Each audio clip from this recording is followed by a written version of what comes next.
Hello, everyone, and welcome to the Your Mark on the World show. I'm your host, Devin Thorpe, and our guest today is Lindsey Kneuven. She is the Chief Impact Officer at Cotopaxi and a remarkable young woman. Lindsey, welcome to the show. Thank you for having me. You know, you are serious about impact. Tell us just a little bit about your background. This isn't your first rodeo. It's not. So I started off in wealth management, actually, and then transitioned to Salesforce Foundation during the early days of the team there, where I managed global grant making. From there, I moved to East Africa and worked with a nonprofit called Nuru International, which is a social enterprise, to head up their education programming and build out that model and team. Then I joined Silicon Valley Community Foundation and managed a portfolio of corporate clients and helped advise on their giving and employee engagement. And now here I am with Cotopaxi, heading up global philanthropy. Well, terrific. We've previously done shows with Nuru and with Cotopaxi in the past, but we wanted to have you on because of your tremendous reputation and for your passion and commitment to impact. And I appreciate you being willing to take the time to be here today and to share some insights with us. You gave us some insights in advance, and I really appreciate you taking the time to do that. But I think you've got some great ideas, and I just want to kind of review some of what you told us in advance. I think there are a number of issues that you raised, including this idea of how to help corporations like Cotopaxi do more good. And what do you think? What's the key to doing more good? Well, I would say it takes different shapes depending on each organization's culture and resources and their focus area. So there's not really a silver bullet on that front. But there are some key principles that we try to execute on at Cotopaxi. And I think, authenticity is really important, ensuring that an organization's values and their theory of change can be infused into all aspects of their work. Commitment at the leadership level is really essential. Having that buy-in from the leadership and the commitment to ensuring that social impact is done and done well. And then, of course, how that takes shape throughout an organization and all of the different business channels.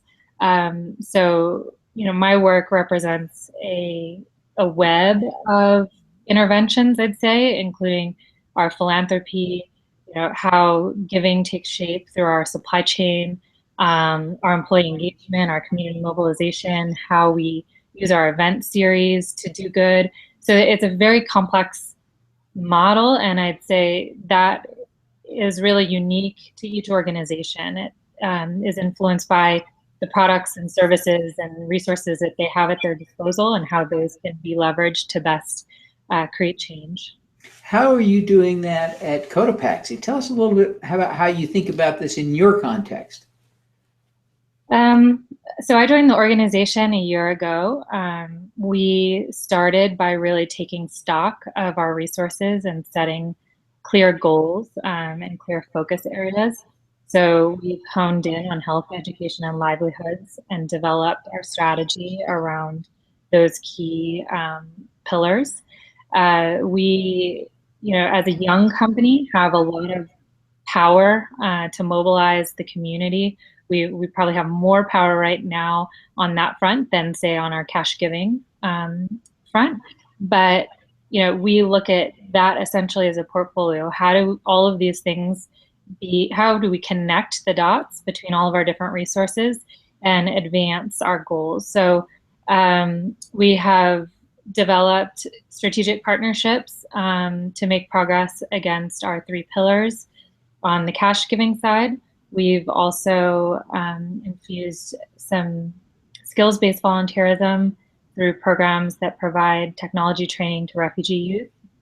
here locally in Utah, focusing on education and community mobilization there and skills transfer from our team to address a local need.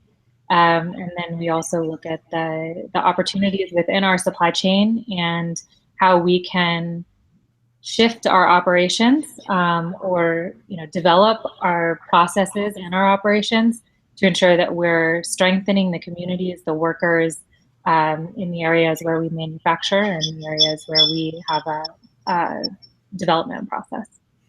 I'd like to drill down a little bit more on your supply chain, because you talked about that a little bit in our pre-interview. How do you use your supply chain to create good? It's a great question, and I think a really exciting opportunity for businesses as a whole, but for social enterprises, for younger businesses, this is a great way to create some really significant change and to have a strong ripple effect. So, for example, at Cotopaxi, our design and development philosophy is really built around how we can achieve impact through those different processes. So if you look at our Luzon backpack, for example, that pack was really designed with some constraints in mind. You look at off-cut material that's destined for the landfill, and the opportunity to design a pack that uses those pieces of fabric, the size, the materials available. And the pack was sort of born out of some of those constraints. So that pack has a great sustainability story just in its design. And then the Luzon del Dia takes it a step further, because that piece is really empowering the sewers to take creative license. We essentially said we'd like this pack designed with off-cut material.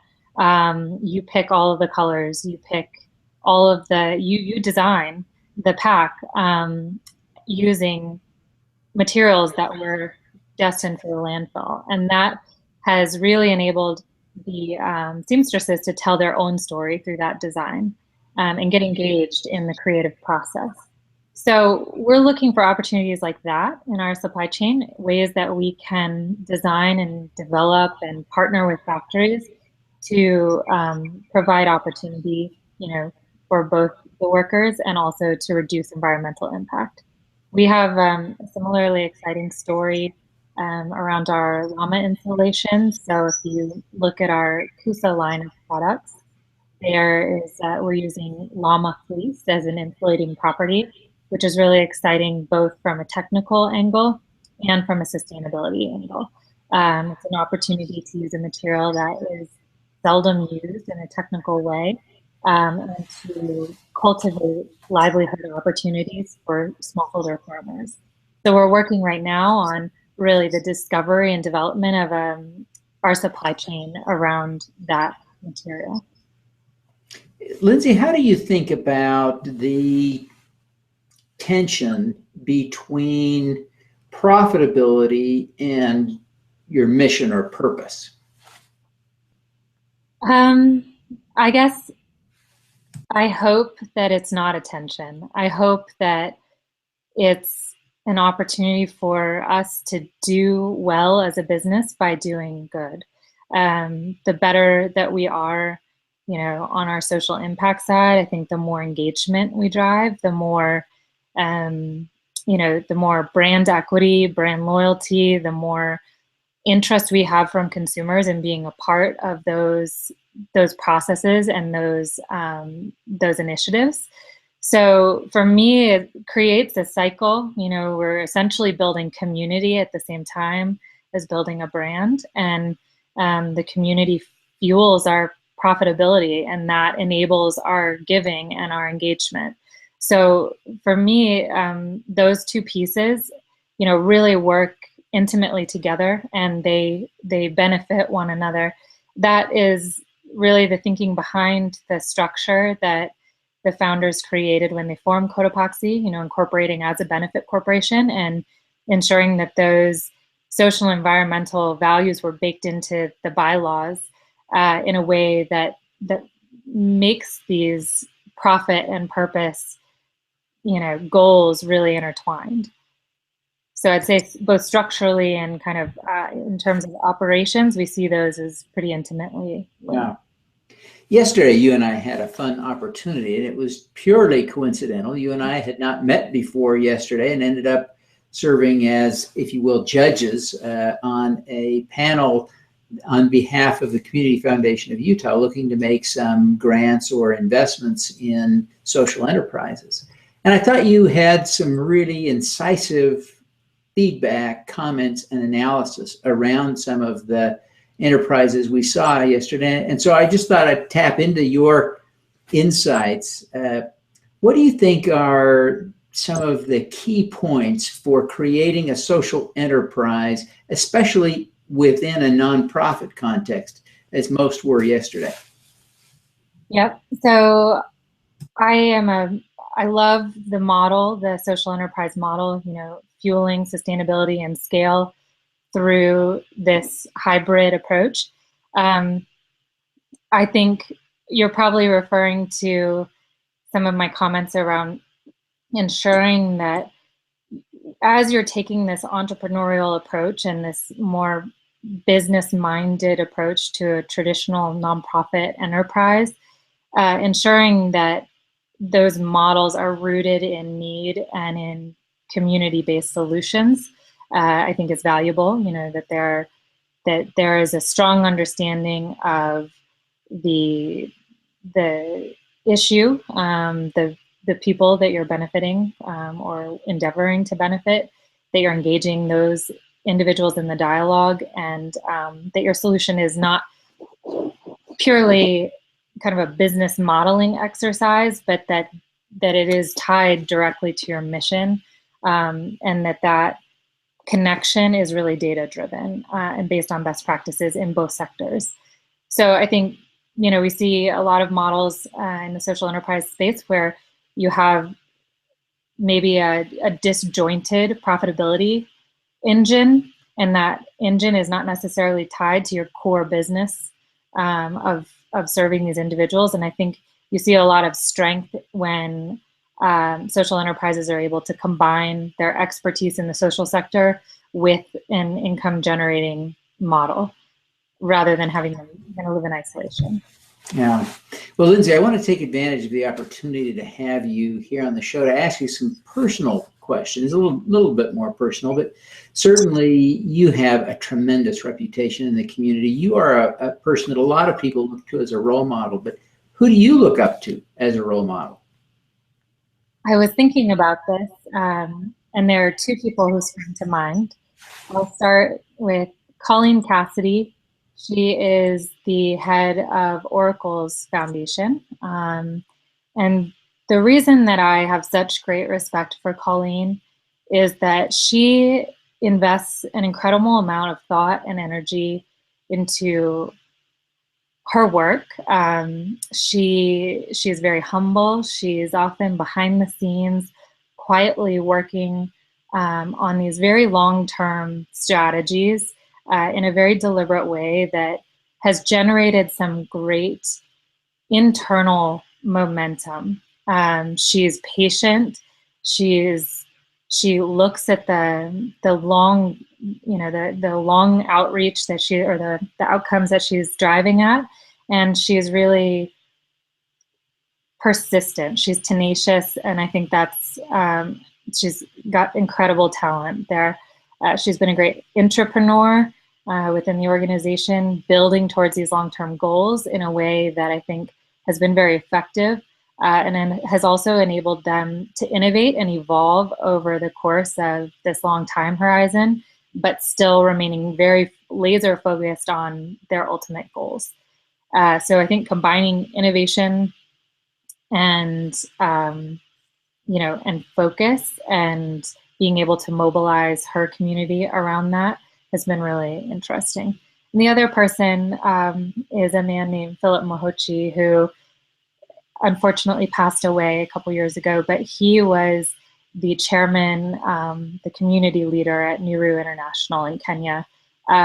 He left his for-profit job and was so deeply committed to ending poverty in his community in his lifetime, and was a tireless advocate doing that. He was committed to helping individuals understand how to drive sustainable businesses that would support the alleviation of poverty, and just an incredible visionary person whose compassion led his work.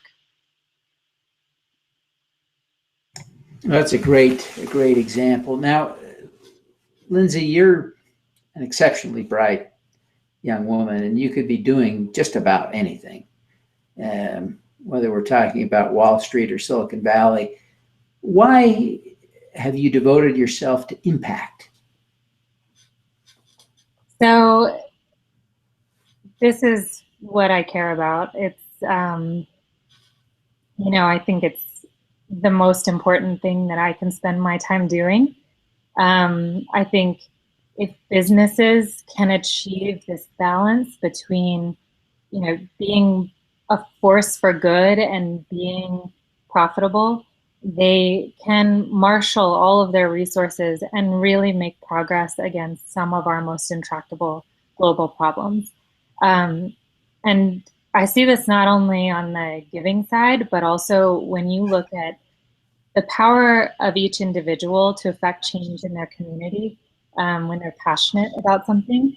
If you can tap into that talent, and find ways at the individual level to really unlock that passion, I think, create a culture that has so much potential. So, I look at these tech companies I used to work with in Silicon Valley, and they have immense talent, engineers who are just brilliant. And when you're able to pair those individuals with causes and projects and passions, that not only makes them so much more satisfied in their work, but it gives them an outlet to transfer those skills to the social sector and help solve really intense problems.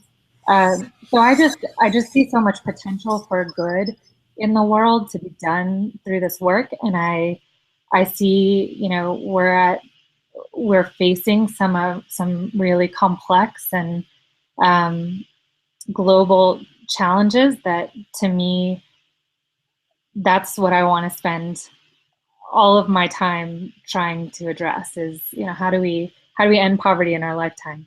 Let's come together as a community and a community of businesses and make real change happen. Well, I think it's great, and I share your passion and enthusiasm for doing good, and I'm grateful that you would devote yourself to this. We ask all of our guests for what I call an impact hack, some tip that would help us do more good in the world. What's yours? I actually think it's what you're doing, connecting people. I love seeing what happens when you bring bright minds together, and when you connect an idea with a person who has a resource, or you connect two people who have different goals, but they have shared interests, all of these connections. I think that has been a very rewarding piece of my work, is finding these shared passions, connecting people with complementary goals, mapping out resources in the community and finding ways to really accelerate change by connecting the dots. I love doing that, and I think that, I guess that's my impact hack, is make introductions, share your network in a really strategic way, and when you see different opportunities to help advance people's work, connect them, because you can't do it all by yourself. But if you can provide forums like this or opportunities for conversation to turn into action, I think that's where some magic happens. Fantastic. Well, Lindsey, thank you so much for taking the time to be with us today. Before you go, tell us how people can, buy stuff from Cotopaxi. Tell us how people can learn more about its impact and how they can connect with you. Sure. So Our website is cotopaxi.com. We have a section on our website called Impact, and you can learn more about our programs and our model there. You can drill down and see our grantees. You can also connect with me that way. My email is impact@cotopaxi.com. You can also reach me through Twitter at Lindsey Kneuven. Fantastic. Well, Lindsey, thank you very much for being with us today, and we wish you every success in your effort to drive impact around the world through Cotopaxi. Thank you. All righty. Let's do some good.